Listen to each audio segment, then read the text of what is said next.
raised in Northern California. I lived there for 29 years before in the San Francisco Bay Area before we moved to Central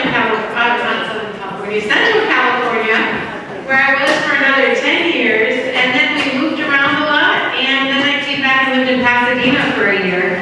So a total of 40 years I've lived in California, even though I'm from Miami now.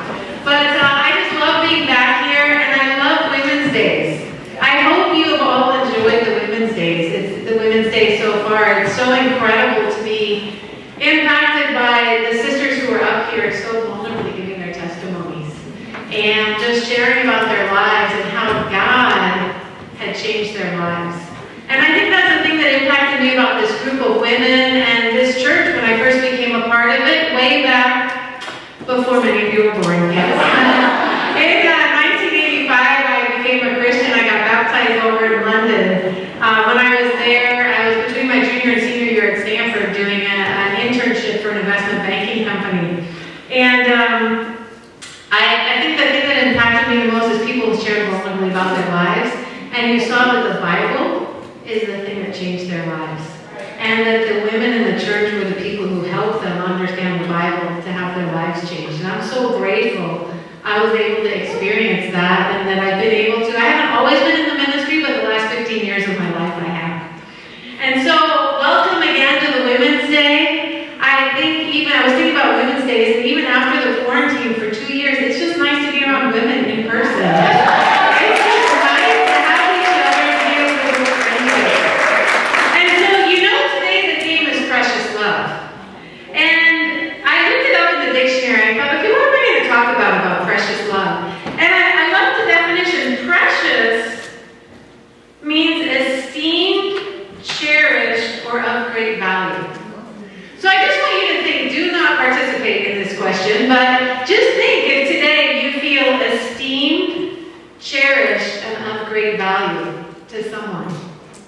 The definition of love is strong affection for another rising out of kinship or personal ties, warm attachment, enthusiasm, devotion.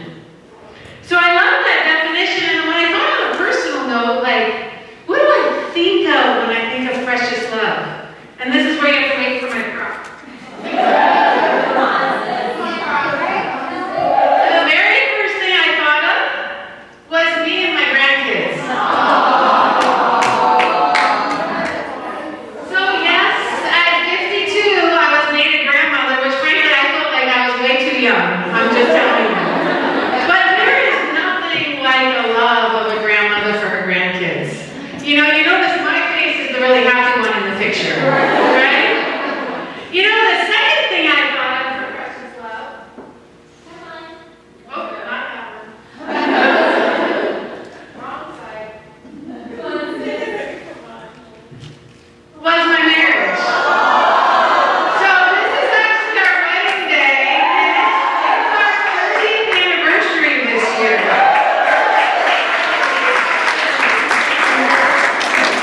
So when I thought of precious love, you know what I thought of? Yes, my wedding day, but I thought of falling in love. Right? Those feelings you have when you first fall in love. I remember our first date was to Great America, which was an amusement park in Santa Clara, California. I have no idea if it's still there, but it was awesome. And I remember going on a date with my husband Matt and my best friend Michelle Alexander, and I have no idea who she brought because I was so enthralled with Matt. But I remember just talking and laughing and going on roller coasters and things like that, and it was so fun. And when I think of precious love, I think of that. I think of falling in love. The third thing I think of is Christmas, but you'll be surprised at what this picture is.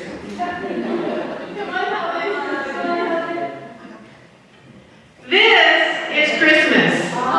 She's a Chihuahua. And my children are now grown. They're 26, 24, and 23. But when they were 3, 4, and 5, we got a dog, and the kids named her. That's why her name is Christmas. Her full name is Christmas Popcorn Sullivan. Yeah. But here's the thing. That picture, our dog went everywhere with us. She moved around the world with us. She traveled everywhere with us. The kids thought this was the greatest thing in the world. And so when I think of precious love, I think of my kids' love for that dog. And I just wanted to paint a picture of love. Like, what's precious love? Those are just 3 examples. I'm sure there's so many more. But when God created the world, He had that kind of precious love in His heart. A love like a grandmother has for her grandkids. Like you have when you fall in love. Like you have when you bring the new puppy home. Maybe not when it's full grown, but when it comes home. No, I'm just kidding about that. But that's the love God has for us. And you know, when you start way back in Genesis, when you read the Bible, and in Genesis 1, God created the heavens and the earth. He made the light, the water, the dry ground. He made the vegetation. He made day and night. It says He made the stars, the moon, the sun. He made living creatures that fly in the air, that swim, that live on the land. But in Genesis 1:27-28, on the 6th day it says, "So God created mankind in His own image. In the image of God He created them. Male and female He created them. God blessed them." And so here's what I imagine. God in His heart had this precious love. And He goes, you know, I've created all this stuff, but I just want a companion. I just want a friend. And He created us. He created, it says, both man and woman in His image. So I always imagine that, like, men have 50% of God's character and women have 50% of God's character. That's just how I imagine it. And together we kind of make up, like, the whole thing. But when He created us, He had this great love. And in Genesis 1:31, it says, God saw all that He made, and it was very good. That's what He said after He made us. He said, wow, I made you, Sandra. You're very good. I made you, Yelena. You know what? You're very good. And He looked at each one of us and said this, I made you, Kara. And you're very good. That's how He feels about each one of us. And if you go into Genesis 3, you see more of God's character and how much He loves us, because it says there that He walked with the people He created. He walked with them. He wanted to talk with them. He wanted to spend time with them. He made a beautiful garden for them to live in. He provided for their every need. This is precious love. This is God creating us and wanting a relationship with us. And there's so many other scriptures in the Bible that talk about God's incredible love for us. A couple of my favorites are Isaiah 43 verse 4. It says, "Since you are precious and honored in my sight, and because I love you, I will give people in exchange for you, nations in exchange for your life." Like, do you think about that? God thinks you're precious. Precious. Not just here on earth for whatever. No, you're precious in His sight. He says He loves you. Zephaniah 3:17 says, "The Lord your God is with you, the mighty warrior who saves. He will take great delight in you. In His love, He will no longer rebuke you, but will rejoice over you with singing." So imagine that. God says there that He actually delights in you. Do you feel that today? Do you feel He delights? Delight means to take great pleasure in something. To have a high degree of gratification because of something. That's how God feels about you. He delights in you. And did you catch He said He sings songs over you? He rejoices over you? Wow. That in song? That's incredible. That means, like, for Catherine or for Kat right there at the table I was sitting at, God's singing songs over you. That's amazing to think about. This is how much God loves us. And yet this week I was reading a couple articles. One was from U.S. News Report, and it said 60% of Americans feel unloved, left out, or lonely. They don't feel God's precious love. You know, I read another article, completely separate, that said 60% of all humans feel like no one really loves them. At any one time, that means 4.4 1.4 billion people feel unloved. Wow. That's like staggering. Yeah. You know, I don't know how you walked into the event this morning. If you feel loved and taken care of and cherished, or if you feel unloved, unwanted, or lonely. You know, I don't know if God's filled up your heart or not, if you feel rejected or taken in. But here's the thing, God created us out of a place of precious love. That's what made him create you. And so if there's a miss there, we got to talk about, okay, so where's the break? What happened, right? If God created us this way, why then do we feel this way? You know, and I think that, well, one thing, let me get on this for a minute. I do think with God, you got to think about it. It's a two-way street. So I do have another.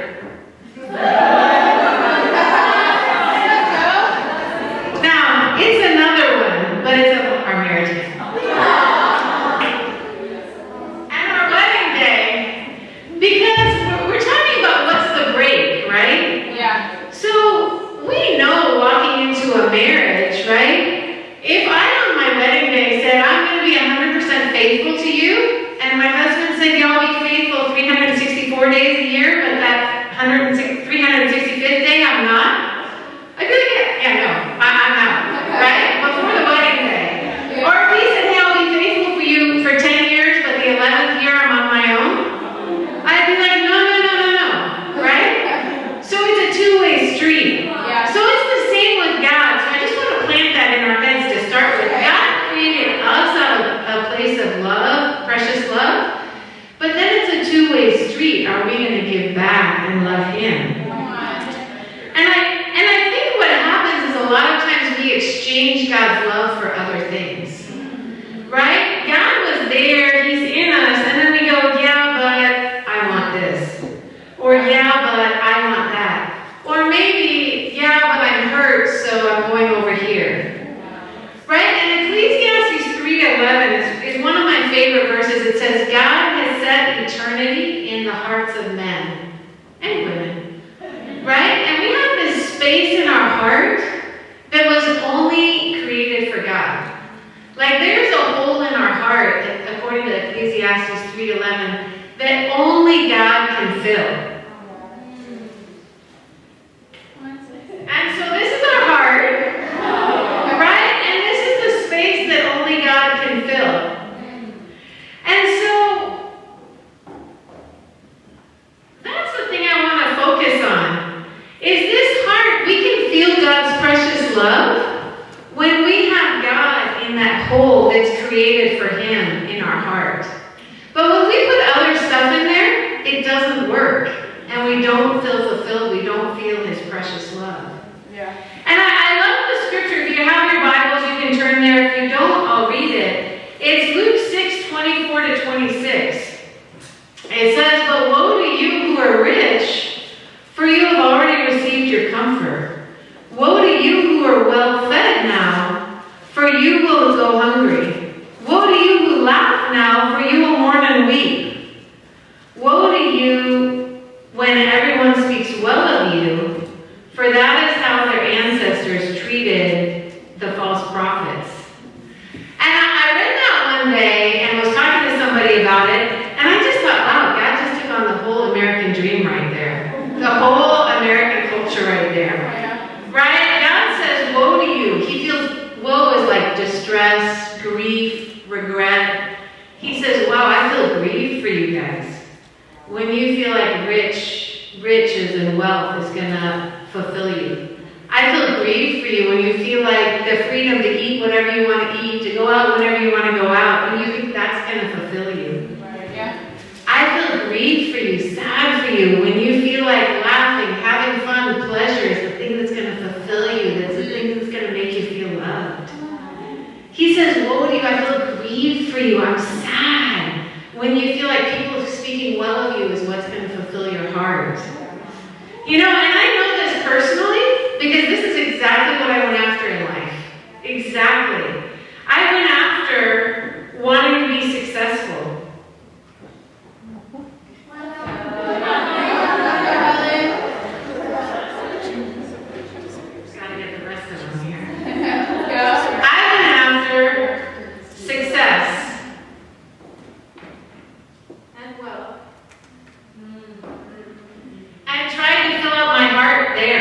with that. You know, by 21, and Sandra mentioned it, by 21 I had my bachelor's degree in Spanish literature and economics from Stanford, and by 22 I had my master's degree from Stanford. Professionally, I had my own consulting firm, and then I also, so I know UCLA is popular down here. When I lived in the Central Valley, I was part of the startup team for the University of California, Merced, which was the 10th campus. And I was the 30th employee, so if you go into the administration building there, the first 100 employees signed a beam that's across the administration building. And it was supposed to record that we helped found the university. But I tell you that not to brag or whatever. I tell you that because it was great, but it doesn't fulfill my heart. It doesn't make me feel loved. But I went after that like hook, line, and sinker. The next thing, being well fed. I love going out to eat. I love being able to eat whatever I want. I even, believe it or not, I even went vegan and gluten-free in December, but I love it because I found such great recipes that taste so good. I can't believe I missed out on that. But food never fulfills us. You know, you go out for a nice meal and a fun time, and it's great. But then, like whatever problem you had before you went out, you still have it when you get home. You know? You know, the next thing it talks about enjoying life. This was probably, besides success, this was a big one for me. Pleasure, comfort, and entertainment.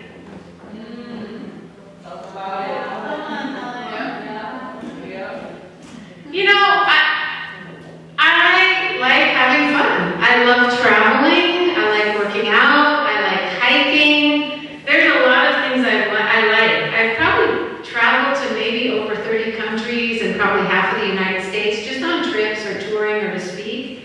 And I love it, but it doesn't fulfill me. There's an emptiness, and when I looked for traveling and fun to fill my heart, it left me hopeless and empty. You know, and the last one, which probably was my biggest trap, that it says from Luke 6, is when people speak well of you. You know, if you fill your heart and you try to get fulfillment out of people speaking well of you or thinking well of you, you know what it does? It leaves you super insecure. You're so worried about what people think and what they're saying and how you came across that it just leaves you empty and crippled inside. And I know that because that was me. And this is why I think God says, woe to you. I'm grieved and distressed if you choose to fill your heart to get your purpose, your meaning, your love from those things. It just doesn't work. I'm telling you, it does not work. No amount of school, success, great family, achievement, food, travel, pleasure can fill the space that God created for himself. And we allow ourselves to get fooled by that. You know, even when I studied the Bible and I realized, God says, like, don't go after that, go after me. And I tried to fit God back in that hole. This is what I did. All that came out. And then I tried to fit in God and. What do I mean by that? I tried to fit in God and success. Or I got married and I was like, God and my marriage. God and awesome kids. God and God and God and. And I ran into this scripture, Matthew 6:24. It says, no one can serve two masters. Either you will hate the one and love the other, or you'll be devoted to the one and despise the other. You cannot serve both God and money. And I learned, wow, okay, I was trying to kind of be a fake Christian. Like, I wanted God, but I kind of also wanted my own life too. And God says no. Just like with the marriage picture, I expect my husband to choose me and like no one else, right? Not me and. So with God, he's the same way. And so here's the thing. When we choose God to fill that hole, it's awesome. It's fulfilling. You feel the precious love that those women shared in their testimonies. You feel it. And everything else is a blessing on top of it. If you get to travel, awesome. If you get to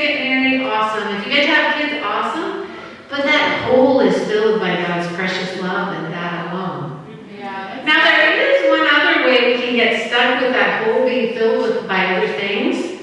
And that is sometimes life just happens to us, and feelings start to creep in and push God out. Frustration, anger, discouragement, hopelessness, and it can push God out. The biggest one I feel like for women, and for me personally, is bitterness.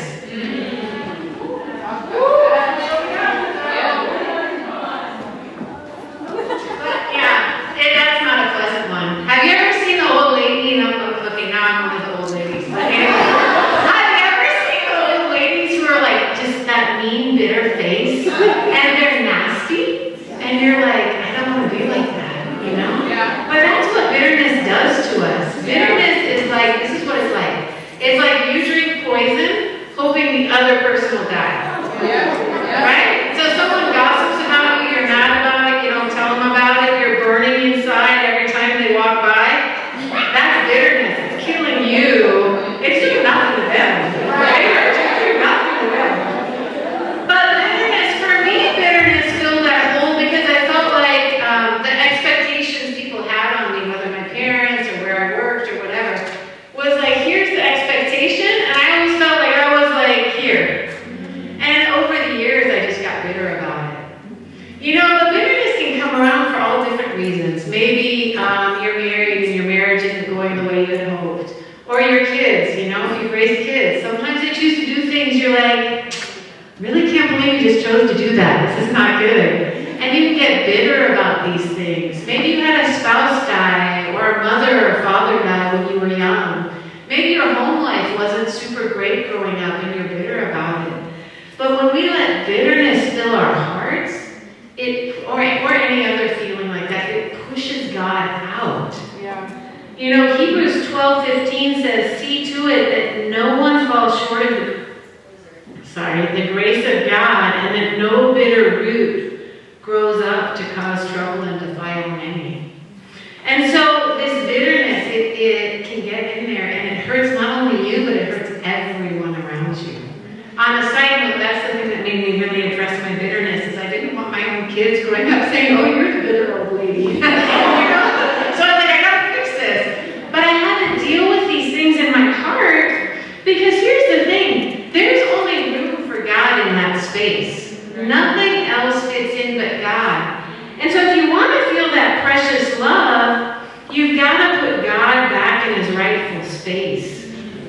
And you may be stuck thinking, how do I do that? What do I do? It's been so long since I've felt whatever. And I love this story in Luke 13, verses 10 to 12. It says, on a Sabbath, Jesus was teaching in one of the synagogues, and a woman was there who had been crippled by a spirit for 18 years. She was bent over and could not straighten up at all. Okay, so imagine this lady, 18 years. This is how she's been.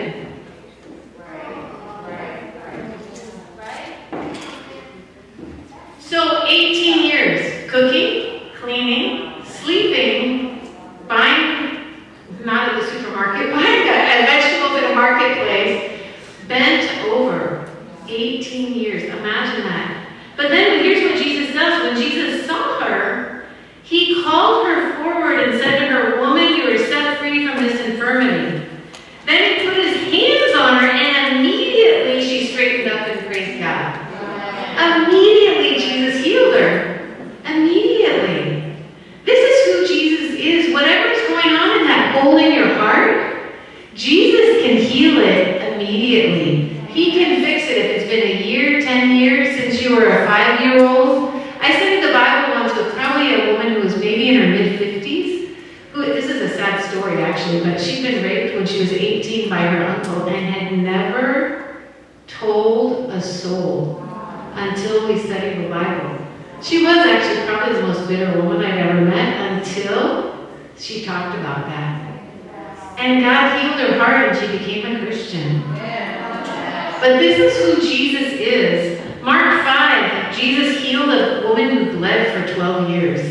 I'm sorry, but imagine bleeding for 12 years. It's bad enough once a month, okay? But he healed her. You know, in John 4, Jesus met a woman who had a broken heart been married 5 times, and the woman she lived with wasn't her husband. Jesus healed her broken heart. So I don't know how you came in today. If you came in cherished, feeling loved, feeling wanted. Whether you consider yourself a Christian or not, that's not what I'm asking today. I'm just asking how you came in this morning. Right? Because I'm telling you, Jesus is the answer. He can heal whatever it is that's broken in you. He can heal bitterness, hurt, frustration, loneliness, lack of fulfillment, hopelessness, feeling unwanted, resentment.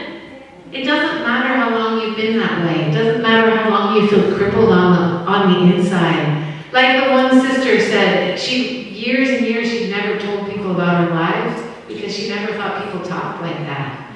And it crippled her. Insecurity crippled me. Talk about it today. Put God back.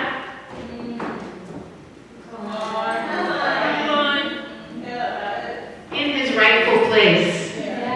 And if you're thinking, what do I do? How do I change today? I want to give you 3 practicals. Number 1, examine the hole in your heart, right? It's for God. But what's in that hole in your own heart? What did you allow to creep in there? Or what did you allow to enter? Or what did you choose to put there besides God? Number 2, understand Jesus can heal you. He can absolutely heal that part of you. Even if you've been trying to fight that part of you for 18 years, he can heal you. And number 3, ask the person you came here with. Ask the person who's sitting next to you at the table to study the Bible to help you put God back in his rightful place. Thank you so much, ladies.